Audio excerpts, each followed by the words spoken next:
Hello!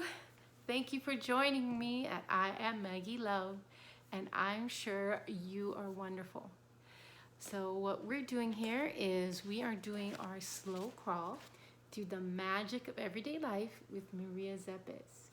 When you do get a chance, please hit like and subscribe, and I would love to hear your comments.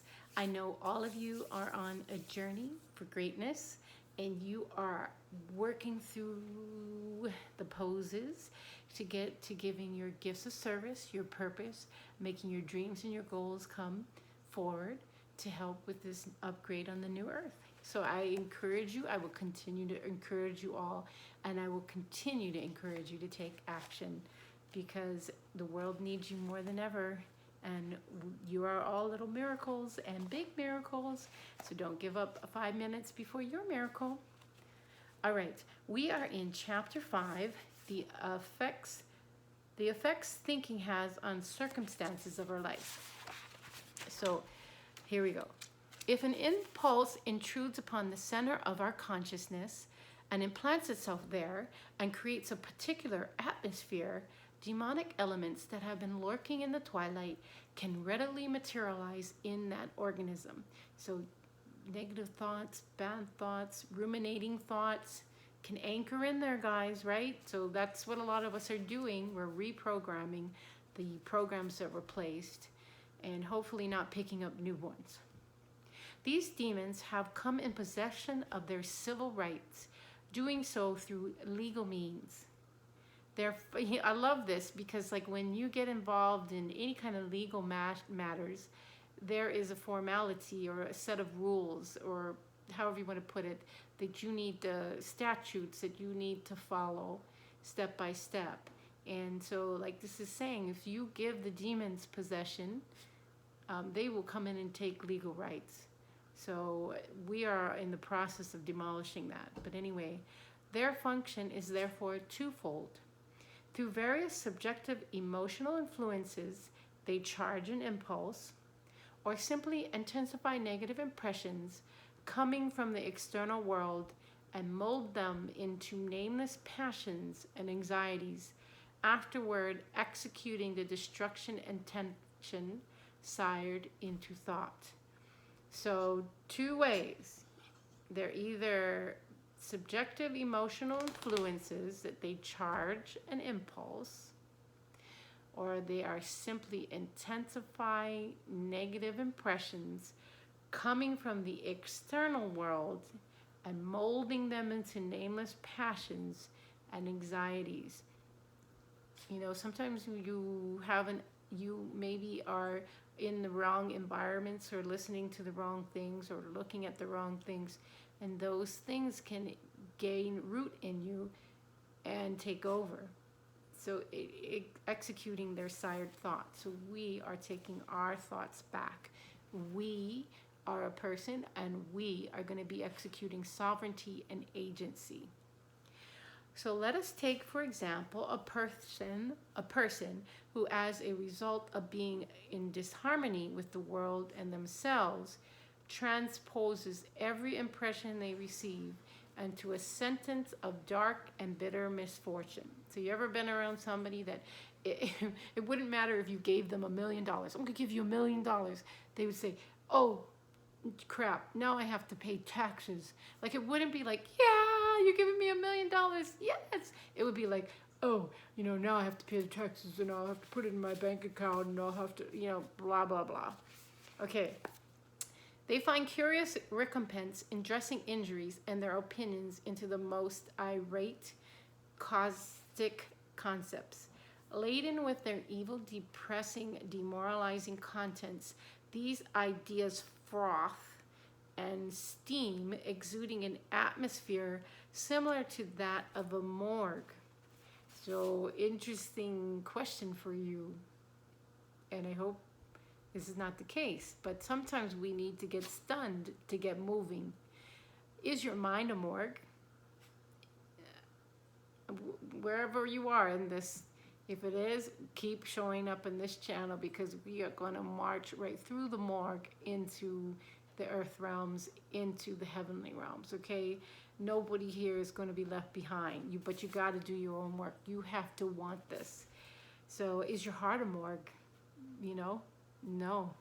Our hearts are full of joy, full of love, and we know that we are here to give the gift that is us.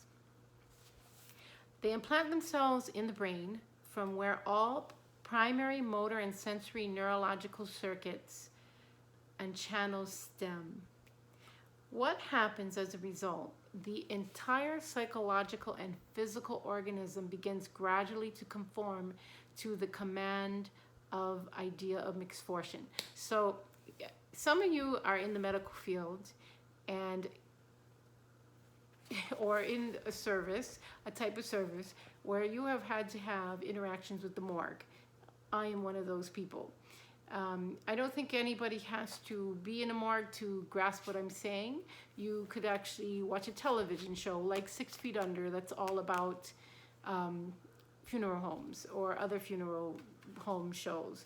But the bottom line is, morgues are not a place that smell good.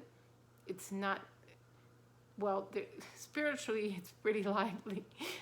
But as far as like, we're here to be alive and well and in our bodies, moving around and not trying to be out of our bodies and stuck in between realms. Sorry. I have had many experiences of seeing spirits all over the place, and the morgue, unfortunately, has been one of those places. But what I'm trying to say is the morgue is not a place where we want to live our lives. We want to live our lives on the beach. We want to live our lives on the capped mountains, snowboarding. We want to live our lives with our families, having great meals, visiting the Hawaiian Islands or the Mykonos in Greece or whatever. Life is to be lived, okay? So we want to put the spirit and the life back into living.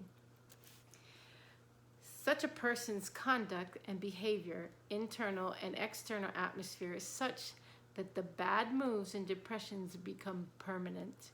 Circumstances, as if by magic, begin to accumulate the proof that the worldview as pessimistic is correct. Okay, so whatever you focus on expands. And if all you're going to focus on is negativity, the universe will dish it up to you in a buffet style or buffet style, whatever your words are. If you want to see the good, you want to see the good in people, you want to see the good in things. You want to decide that everything that happens to you is for your best. And I'm not this excludes extreme abuse and other things, but I'm just saying, like, even those circumstances, abuse, if you dig into the abuse and you heal, that becomes your superpower. Through the one who was abused, they release millions. So it's very difficult to go through challenging things, but I want to encourage you that in every single thing that happens in our life, if we can overcome the lesson, we can free millions and billions for all eternity. So see, if you want to see the good, you will see it. If you want to see the bad, you will see that too. And a lot of us understand energy. We are magnetic. If we are pulsating 100, bullshit, you're going to get bullshit. And if you're pulsating, 100 goodness, you're going to get goodness. And if you are kind of in one of the waves of the quantum, if you just hold on and continue to hold that energy of goodness, even if you're in a valley, the good will come. This, however, is still not all. Digestive problems, possibly diabetes, appear. The ponderousness of the problems further debilitate and embitter the individual. So anybody who's known anybody who has chronic illness, which this is one of the top problems throughout in America, but definitely throughout the world, where people are living in chronic immune problems. They're living with diabetes. They're living with autoimmune, all these things. And it's like, we want to take a look at deeper. And when somebody is in the chronic health issues, medical issues, they a lot of times do begin to just hold the energy of a morgue within. They definitely become embittered. We are not here to, I'm definitely not here to say anybody should feel bad. I'm trying to help us all get tools to crawl out of the morgues or the valley of the shadow of death in your life, to come into the light and live your best life. Okay, they lose weight, they have trouble sleeping, and they lead tired. So as we were just discussing, we do not want to live in a morgue in our mind, our body, our heart, our spirit, or any part of us. We want to come alive because we are alive. This is not a mistake that you are alive now. You matter. The gift of service that you have to give, the purpose that you have to give, like you can put all kind of magical words, but I'm just trying to like strike the chords in the harp of your heart that your special gift. No two daisies are the same. No two snowflakes are the same. Even though we can resonate, like I look like a woman and then this person might look like a woman, we resonate within the same fields, but no two people, no two snowflakes, no two daisy, no two nothing is the same. So we want to make sure that we are maximizing our gifts to give to the world, to help elevate the new earth, to help bring forth the good energy. And also because ultimately we're responsible. We got a choice where we're going. Are we going to go down into the morgue? Are we going to come up into life? Are we going to be resurrected with Christ? Or are we going to go willingly into the grave? Oh, no, we will not. All right. So thank you so much for joining me here. I want to just encourage you to continue to look everywhere, left, right, up, down, all around, for the magic of everyday life in your life. And just know that you need to be encouraged and continue to take action in the step of giving your gifts of service, your purpose, your dreams, your goals. All right. When you get a chance, please hit subscribe and like and leave your comments. And I love hearing from you, and God bless you all. Alrighty, and peace in, peace out.